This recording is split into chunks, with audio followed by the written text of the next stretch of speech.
गोदावरी नदी के नासिक में 12 वर्ष बाद महाकुंभ है।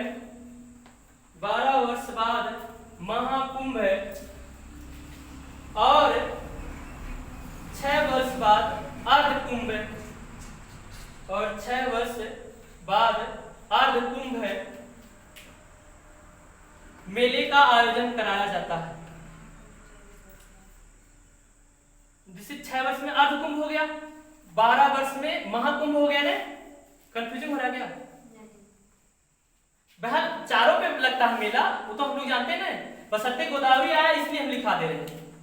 अच्छा ये बताइए कि अब की बार जो सामने है वो कहां पर लगेगा महाकुंभ? कब? 2025 में। हाँ 2025 में अब की बार अगर मान लीजिए कभी क्वेश्चन पूछ ले कि 2025 में महाकुंभ का आयोजन कहां पर होगा तो ध्यान रखेंगे प्रयागराज। ठीक है ना, क्योंकि 2012 में लगा था, तो 2012 में लगा था ने, तो 2024 तो 12 वर्ष बाद मतलब 12 वर्ष बीत गया, 13वें वर्ष में लग जाएगा, है ना। तो ध्यान रखेंगे ये जीएस का पैटर्न है, कभी भी करंट का पूछ सकता है। ठीक ना, कि 2025 में महाकुंभ का आयोजन कहां पर होगा तो हरिद्वार, प्रयागराज, उज्जैन और नासिक। तो ध्यान रखेंगे कहां पर? प्रयागराज। ठीक ना, इसको भी से ध्यान रखेंगे। तो ये गोदावरी नदी है और गोदावरी नदी पर ध्यान रखेंगे निजाम सागर बांध परियोजना, है ना, और पंचम पाद परियोजना। ठीक है ना, इस चीज को हम लोग ध्यान रखेंगे कहां पर है? गोदावरी नदी के तट पर। और सुनिएगा नीचे जो है ना, नीचे देखेंगे कृष्णा नदी है और कृष्णा नदी पर 3 मुख्य परियोजना है। उसको तो हम लोग ऐसे बहुत ट्रिक के माध्यम से याद रखेंगे, समझे, भूलेगा नहीं। बाकी जो हमारा रामगुंडम परियोजना, पंचमपाद परियोजना, है ना, और निजाम सागर बांध परियोजना, ये किस नदी पे है? गोदावरी नदी पे है। आप देखेंगे कृष्णा नदी पर 3 मुख्य परियोजना है। जैसे ये देखेंगे है आपका कृष्णा नदी। अब भगवान श्री कृष्ण से तुलना कीजिए। अब इस पे 3 परियोजना है मुख्य रूप से। कौन कौन है? पहला देखेंगे श्री सैलम बांध परियोजना, है ना, देखेंगे श्री, है ना, श्री सैलम, है ना, बांध परियोजना।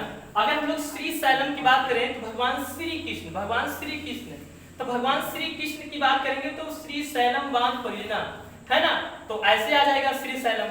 फिर देखेंगे अलमाटी बांध परियोजना। अलमाटी, भगवान श्री कृष्ण जब छोटे थे तो मिट्टी खाए थे ने, तब उनकी माँ जब पकड़ी थी तो बोली थी क्या खाए? तो कह रहे हैं कुछ नहीं। और जब काफी प्रेशर डाला जाता है, जब वो मुंह खोलते हैं तो पूरा ब्रह्मांड दिखता है ना। तो फिर वो बाद में वो भगवान होते हैं ना, अपना लीला दिखाते हैं, तो वो दिमाग भगवान को आता है कि ये माँ जान जाएंगी कि हम भगवान हैं, तो जो माँ और बच्चे में जो स्नेह वो नहीं करेंगे, तो फिर भुलवा देते हैं। तो अलमाटी, वो माटी खाए थे ना, तो अलमाटी बांध परियोजना किस नदी पर है? तो कृष्णा नदी पर है। फिर देखेंगे नागा अर्जुन बांध परियोजना। तो जब महाभारत का युद्ध होता है तो अर्जुन और श्री कृष्ण दोनों होते हैं ना, सारथी के रूप में श्री कृष्ण बैठते हैं ना, तो नागा अर्जुन बांध परियोजना किस नदी पे है? तो ध्यान रखेंगे कृष्णा नदी पर है। अब देखिएगा श्री सैलम बांध परियोजना कृष्णा नदी पर, अलमाटी बांध परियोजना कृष्णा नदी पर, नागा अर्जुन बांध परियोजना कृष्णा नदी पर।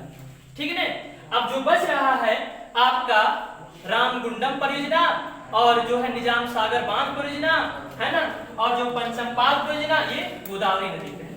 तो ये यहाँ की परियोजना है। बाकी महानदी पर तो कौन है? हीराकुंड बांध परियोजना, है ना। तो इस प्रकार से कभी भी अगर परियोजना आ जाए, अब मान लो पूछ ले कि भारत का सबसे प्राचीन परियोजना कौन है, तो दामोदर नदी घाटी परियोजना।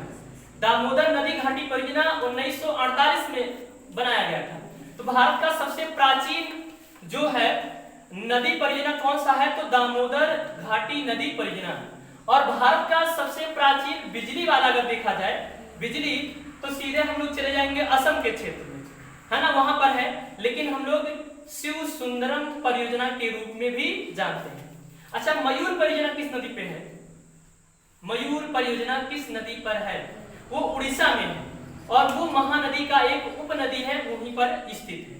ठीक है ना। तो हम लोग परियोजना को एक थोड़ा सा अलग से पढ़ लेंगे कभी, है कि नहीं? अभी तो नदी पढ़ रहे हैं तो साथ में परियोजना थोड़ा थोड़ा लिखा दे रहे हैं। परियोजना को अलग से पढ़ लेंगे कि निम्नलिखित में से किसे परियोजना को भारत का मंदिर कहा, सारी चीजें पढ़ेंगे, ठीक है। अगला हेडिंग डालेंगे हम लोग कृष्णा नदी। कृष्णा गोदावरी कोई दिक्कत